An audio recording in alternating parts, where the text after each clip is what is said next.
Okay, good morning, everybody. My name is Debbie Byrne. I'm married with three children and part of Christ the Redeemer Parish in Ligmore. I'm also part of an ecumenical community in Belfast called Cars Community. And I work for an organisation called Peace Players Northern Ireland. So before we start, let's just take a minute to breathe and to breathe in and to breathe out. So breathe in and breathe out. Breathe in, breathe out. One more time. Breathe in and out. So today I'm going to focus on breathe, the breath of God. In Hebrew, it's ruach, the idea being that you can't really separate God from his breath. It's like his breath comes from him, but his breath is him too. When we ask God to breathe on us, we're asking him to imbue us completely with himself. I know that's what I need today. What about you? There's a really interesting story in Ezekiel. Ezekiel was a prophet and he had an unusual encounter with God one day. In Ezekiel 37, in the Message version, it says, God grabbed me. God's spirit took me up and set me down in the middle of an open plain strewn with bones. He led me around, and among them, a lot of bones. There were bones all over the plain, dry bones, bleached by the sun. God, the Master, told the dry bones, watch this. I'm bringing the breath of life to you, and you'll come to life. I'll attach sinews to you, put meat on your bones, cover you with skin, and breathe life into you. You'll come alive, and you'll realize that I'm God. I prophesied just as I'd been commanded. As I prophesied, there was a sound, and oh, rustling.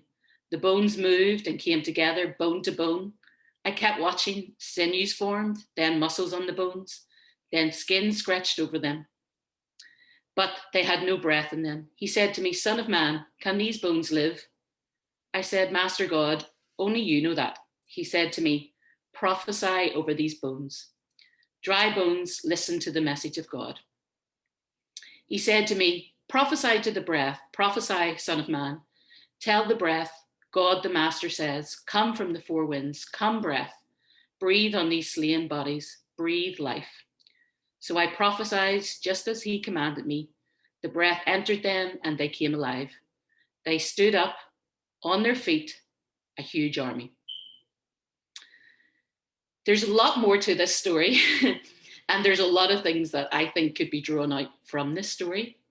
But this morning, I just want to offer two simple thoughts. God breathes life into these bones, and they become alive. They are filled with the very breath of God. I don't know about you, but I need that breath of God in me to give me life today.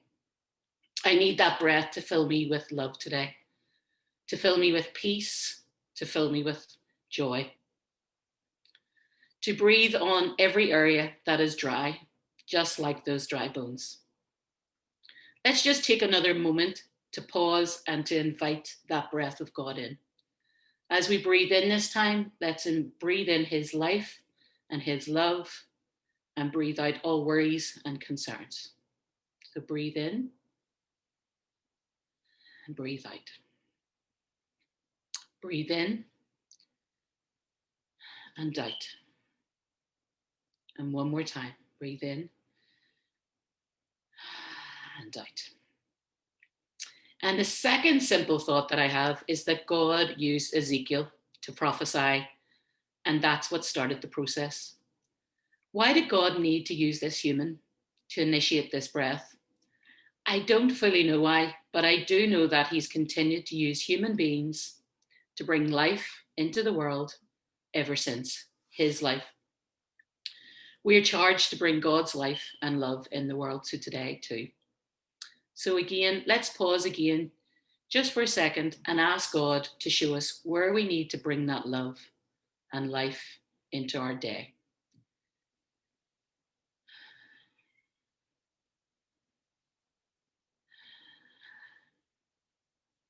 And finally, a poem to finish by Annie Vance.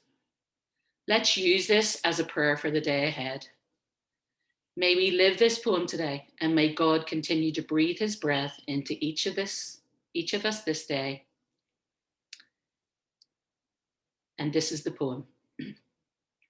I felt the breath of God breathe on me today, gentle, cool, and heavenly in a supernatural way. So refreshing, like the morning dew, it gave me hope and faith in you. For in his sweet grace, I can be strong, and because of him, I can go on. Thank you for listening to me today. Have a lovely day.